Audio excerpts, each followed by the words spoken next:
શોભા બતાવે જો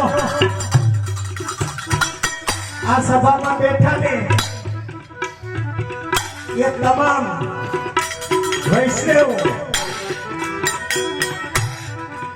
આયા કોણ બેસી શકે ખબર છે?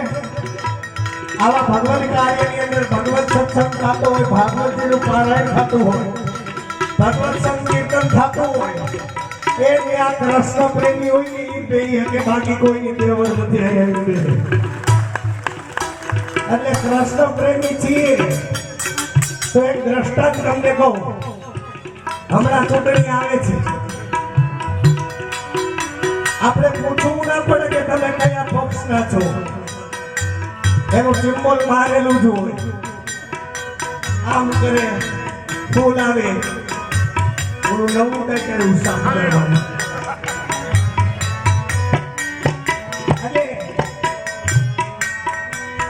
તો અહીંયા કૃષ્ણ પ્રેમી બધા બેઠા છે એ તો પાકી વાત છે. આપણું નિશાન કૃષ્ણનો સેવક હોય, કૃષ્ણનો ભક્ત હોય, એનું નિશાન શું હોય? એના કપાળ ઉપર તિલક હોય ને એનું નિશાન છે. એટલે યુવાનોને ખાસ વિનંતી, તિલક ન કરતા હોય તો કાંઈથી તિલક કરવા માંડો. તિલક કરવાથી તમને અલૌકિક ફાયદો થાય એની વાત જ નથી કરવી, પણ તમને લૌકિક ફાયદો એ થાય કે તિલક કરેલું હોય છે ને તો તમારી બાજુમાં નબળો વ્યક્તિ કોઈ આવશે જ નહીં, નજીક નહીં આવે. કમ સે કમ આ સભામાં તિલક ના કરતા એવા 10 થી 15 યુવાન જે યુવાન હોય એવા વ્યક્તિ મારે ભાગવતજીની સન્મુખ પ્રતિજ્ઞા કરે કે હવે તિલક કરશું. હાથ ઊંચા કરીને 10 થી 15 યુવાનો હાલો થઈ જાવ સિંહ. હાલો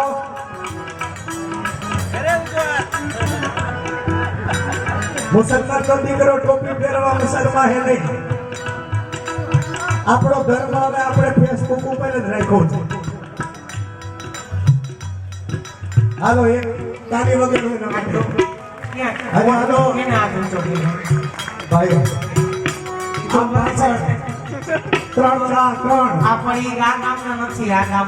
ગમે એ વૈષ્ણવ એમ કીધું કે સભા બેઠા એની વાત છે. હાલો આ કોઈ એવું તો નથી માંગી લીધું. હાલો વાહ તાળી વગાડો છોકરા માટે તાળી વગાડો. ઉભો થા બેટા તાળી વગાડો તાળી વગાડો. હવે આની ઉંમર જો અને આપણી ઉંમર જો શરમ આવી જોઈએ આપણને. હાલ મારો દીકરો ઉભો થઈ જા. હાલ અરે વાહ આ બેની હગાઈ આવતા વર્ષે થઈ જવાના. તિલક કરતો હોય ને હગાઈ કરે ને તો એને પૂછે નહીં કે આ હાથ વાગ્યા પછી ડોલકા કિલો થાય કે નહીં, પૂછે જ નહીં. કારણ કે તિલક કરતો ઉભા થાવ થોડી આવો તો ખરો જાડીઓ આવો ના પાડે શરમ નથી આવતી. હવે કહી દો મારો અને હજી કોઈને જાહેરમાં ન પ્રતિજ્ઞા કરી હોય તો મનોમન પ્રતિજ્ઞા કરીને તિલક કરતા થઈ જાઓ. હાલો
सुमत सुत की